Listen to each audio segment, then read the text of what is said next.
অনেক দিন পর আমার বাগানে আসলাম। তো বাগানে আমি যেগুলো লাগাইছি আমি আপনাদেরকে ছোট একটা ভিডিও মাধ্যমে দেখানোর চেষ্টা করতেছি। এই যে আমার পাশে এটা হচ্ছে ভুট্টা। এটা এখন কয়েকদিন পরে এটা খাওয়া যাবে। অলরেডি কয়েকটা খেয়ে ফেলছে। তো এখনো অনেক আছে। এই যে আমার সামনে আমি যদি আপনাদেরকে দেখাইতে পারতাম, তো আমি অনেকগুলো দেখাতে পারি, কিন্তু ওই যে ক্যামেরা মাধ্যমে তো তেমন দেখা যাবে না। এই যে আমার সামনে কলা বাগান, তারপর ভুট্টা, পেঁপে বাগান, এটা আর কি।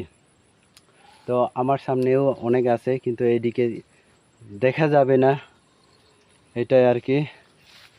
আসলে এটাই আর কি, আমার প্রতিদিন আমি যেগুলো করি সেটা আজকে তুলে ধরলাম।